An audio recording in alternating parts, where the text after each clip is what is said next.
Now I have a cat hair in my eye. Oh no, it was my own hair.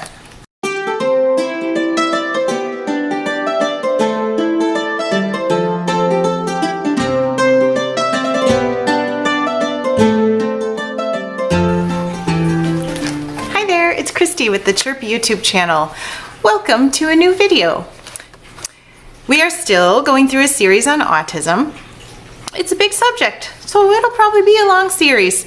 But even if your child or your students don't have autism, these videos can still be very helpful for you because all the tips are useful for all children, not just autism. In my last video, I told you that next I would be talking about communication and how teaching particular communication skills can help decrease self-injury. A lot of our kids demonstrate self-harm behaviors, bashing heads, poking eyes, sticking things in their ears, hitting themselves on the floor, dropping to their knees, all these kind of behaviors that can physically harm them and that are very dangerous. Some of them aren't less dangerous than others, but still, we don't want our kids hurting themselves out of frustration or out of who knows what reasons. Please be sure to watch the previous video that I did on this topic because there are a bunch of things in that video that you want to rule out as you're moving through helping your kid with this issue. In this video, we're just going to talk about communication. There are a lot of times when kids are self-harming because there are things they don't know how to communicate. And it's very frustrating if you can't communicate that you need something or that you're feeling something. You're likely to be really frustrated. And a lot of times this is when our kids do self-harm behaviors. I do want to say though that, as I mentioned in our previous video, sometimes there are biochemical things going on. There are brain chemistry things like potential seizures going on.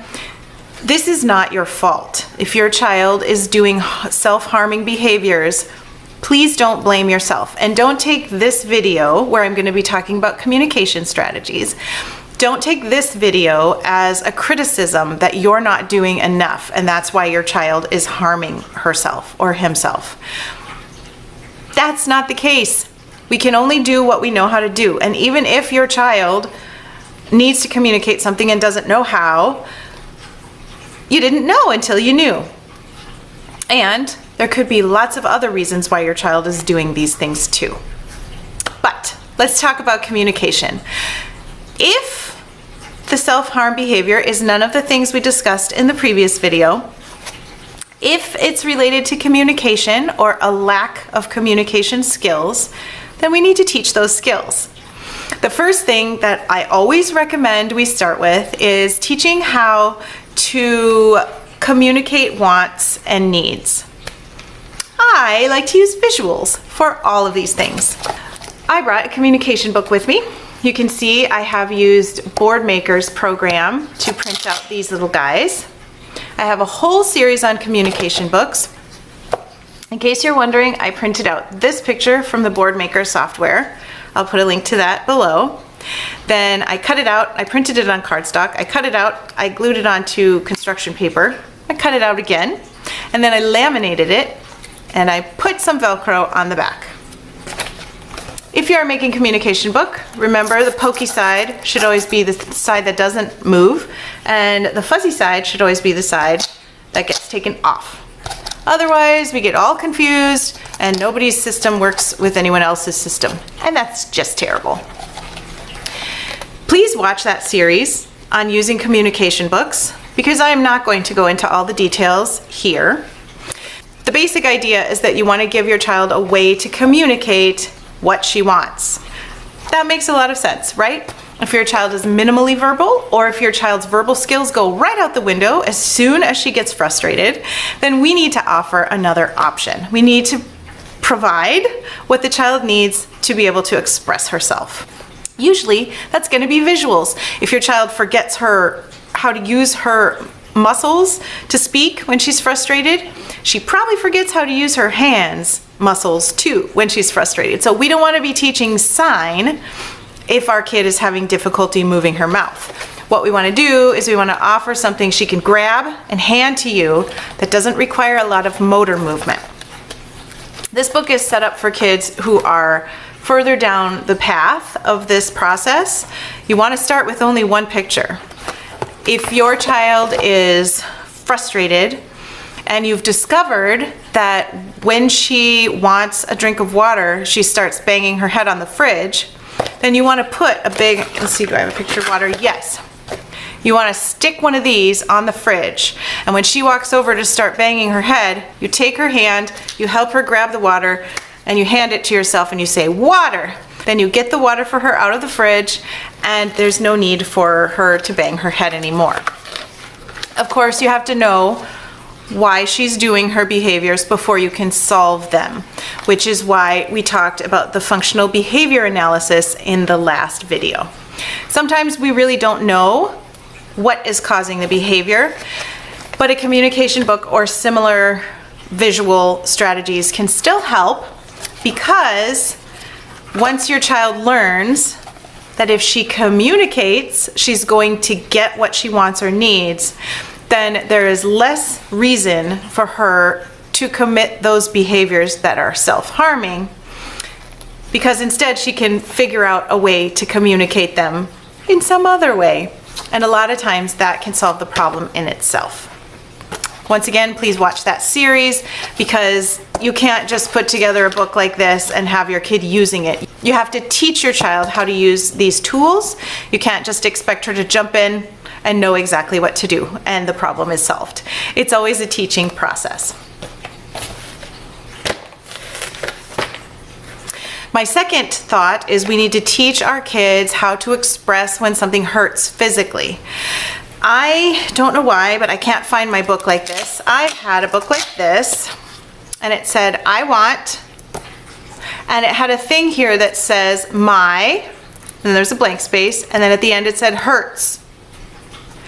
And inside was pictures of body parts. Once again, you have to teach how to use this. I believe I have a video on this topic, and I'll put a link right there on how to set up that book and how to teach it. Very short version is that you want to teach it during play.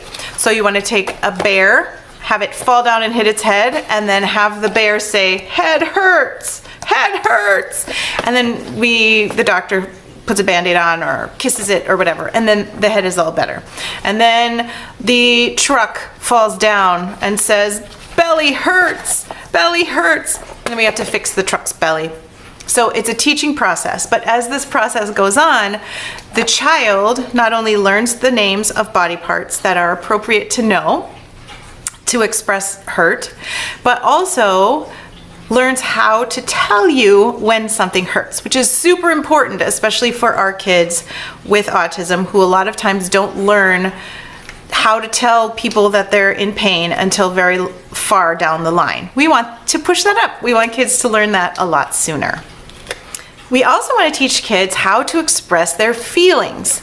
This one's a little bit harder for a lot of our kids with autism, and it's especially hard if they're minimally verbal and if they're not super social yet.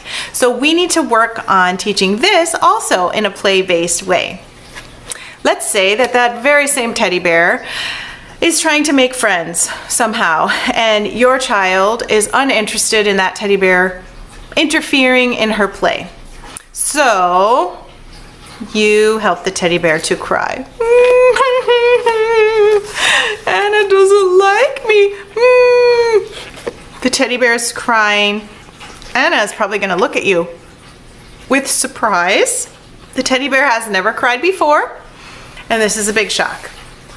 If you can act out emotions with the toys and then act out how we work on emotions when we have them. Maybe the teddy bear says, I need a hug. And if your Anna doesn't want to give the teddy bear a hug, then you do it. Here you go, Teddy. Is that better? Sometimes when we're sad, we need a hug.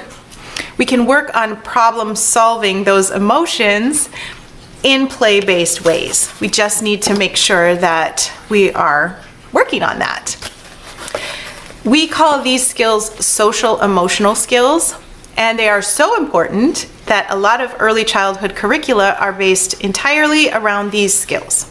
I have a playlist with lots of videos about social emotional skills, so please educate yourself on that topic and help your child learn to recognize and express and cope with his or her own emotions in healthy ways.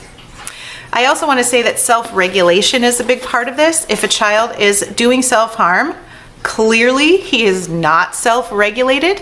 Self-regulated means that you are calm, that you can behave in a logical way, you can interact with the world calmly. Mostly calm. That's the word we want to remember. If your child is not calm, we need to work on getting him calm again. So that often includes, as I discussed in the last video, sensory techniques. It often includes comforting behaviors. It often includes doing behaviors that are repetitive. There are lots of things that help kids calm down. I have a visual chart. There we go. With a lot of options. And so we can help kids by giving them a picture of what some of their options are for calming themselves down. We can help them to figure out next time what they want to do. So they can pull something heavy, they can do stretches, they can hug something, time alone, squeeze something, squeeze a ball, swing, lift something heavy, bite something. There are a lot more options too. These are just some of the things that I used in my classroom, some of the options for the kids. So when they started getting upset, I would bring this little chart over there and they could pick something off of here that seemed like it might help them calm down. A lot of times after a little while, they started figuring out what actually worked well for them, and they didn't need the chart so much anymore, but the chart is still helpful. I also have a separate chart that's kind of like if you can self-regulate, then we can do something amazing, but we can't do that until you're safe. So we said first, quiet voice, quiet arms, quiet legs, because she used to scream at the top of her lungs, hit and kick. So first, quiet voice, quiet hands, quiet legs. We put two of her favorite things on the back, fruit snacks and walking outside. So she got to pick, we'd say, oh, my then is missing. I have a 2 here that belongs here. First, then, and she'd get to pick the then. Even when she was still crazy, she would pick fruit snacks and put it here. And she would take a little while to wind down, but knowing that fruit snacks were coming after she was calm was really helpful to her when it came to self-regulation. So think about visual ways that you can help your kids self-regulate, calm themselves down, and please look at my social emotional skills playlist to find out more about that. The fourth thing we might want to teach our kids to help decrease self-harm behaviors is how to communicate that they need a break. A lot of our kids are in programs where breaks are not necessarily built in, or in social situations that are overwhelming. Maybe it's too loud, maybe there are too many people, maybe there's too much talking, and the kid just can't cope with that. But he doesn't know how to communicate that he is going to melt down. He doesn't know how to cope. So sometimes that trying to cope is self-harm of some kind, trying to communicate desperately, I need to be done with this, I need a different environment. In those situations, it helps to have a picture, something like this, that the child can grab off of his desk. In fact, I had a kid in one of my programs where we just stuck this to his desk, and every time he was feeling frustrated, he would grab it and hand it to us, and we'd say, okay, and we'd take him off to a quiet area. At the beginning, he did this every 5 minutes, but we were okay with that because he wasn't hitting his head on his desk. He was going to take a break. And as time went on, we would bring some of his work sometimes into the time alone area. And sometimes that helped. Sometimes he didn't do it. But the main point was, for a period of time, we were less concerned with his academic learning than we were with his self-harm and his self-regulation. We can't function in the world if we are not regulated. We can't function in the world socially or academically. We can't hold down a job. We can't have relationships if we can't stay calm, if we can't keep our bodies and our insides regulated. So it's more important that kids stay calm, even if it means taking a break every 5 minutes, than it is to finish a math assignment or a worksheet. That's less important. Keep that in mind. And as a kid is learning that she has some power, that she has some agency in how her day goes, she can request a break, she's going to use it. And so we need to let her use it. And then once she's not having any more of those behaviors anymore, then we can push it a little bit. So when she requests a break, say, okay, in 1 minute. And then we set the timer for 1 minute, or we have a little egg timer that's 1 minute. And in 1 minute, she can take a break. And then usually we can extend it a little bit that way. Taking a break is a really good thing. We all need a break sometimes. Sometimes our kids need to communicate that they need attention. We can put, I need a hug, I want to play a game, let's go for a walk together. Our kids need to be able to receive attention, and sometimes, probably isn't the case for your kids or your students, but there are some kids who self-harm in order to get some sort of attention. If that's the case, give that attention when the kid is not self-harming.